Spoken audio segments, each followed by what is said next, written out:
অবাধ, অংশগ্রহণমূলক এবং নিরপেক্ষ জাতীয় ও স্থানীয় নির্বাচন আয়োজনে সুপারিশ সহ প্রতিবেদন প্রণয়নের লক্ষ্যে বিভিন্ন অংশীজনের সঙ্গে ধারাবাহিক সংলাপ করছে নির্বাচন ব্যবস্থা সংস্কার কমিশন।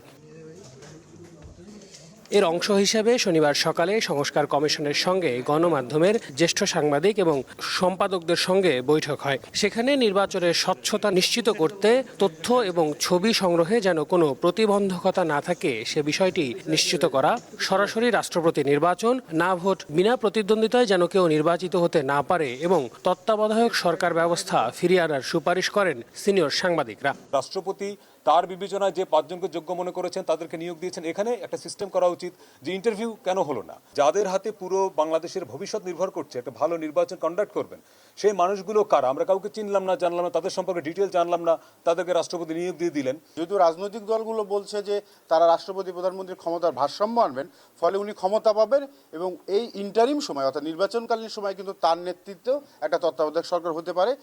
অর্ধেক পাউডারে দ্বিগুণ উজ্জ্বলতা, নতুন রিন অ্যাডভান্সড অর্ধেক পাউডারে দ্বিগুণ উজ্জ্বলতা।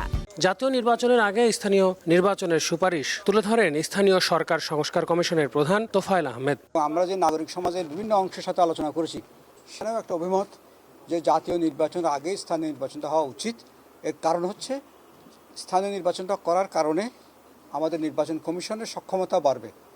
এত সংস্কার হচ্ছে, এইগুলোকে সংস্কারটা শেষ না করে যদি আমরা স্থানীয় নির্বাচনে যাই তাহলে কিন্তু সংস্কারটা ঝুলে যাবে। সব সুপারিশ মাথায় নিয়ে আলোচনা করে সংস্কার করার আশ্বাস দিয়েছেন নির্বাচন ব্যবস্থা সংস্কার কমিশনের প্রধান বদিউল আলম মজুমদার। আমরা যে বিষয়গুলো ভাবছিলাম ওনারা সেই বিষয়গুলো সম্পর্কে আলোকপাত করেছেন ওনাদের অভিজ্ঞতার আলোকে। তো মনে হলো যে আবারও যে আমরা সঠিক পথে আছি। কিছু কিছু গুরুত্বপূর্ণ বিষয় তারা গুরুত্বপূর্ণ বিষয় জোর দিয়েছেন। আমরাও এগুলো নিয়ে আপনাদের সাথে কথা বলছি, আমরাও ভাবছি। বৃহস্পতিবার প্রধান নির্বাচন কমিশনার ও 4 জন কমিশনের নিয়োগ সংক্রান্ত প্রজ্ঞাপন জারি করে মন্ত্রিপরিষদ বিভাগ। আল আমিন তুষার, সময় সংবাদ, ঢাকা।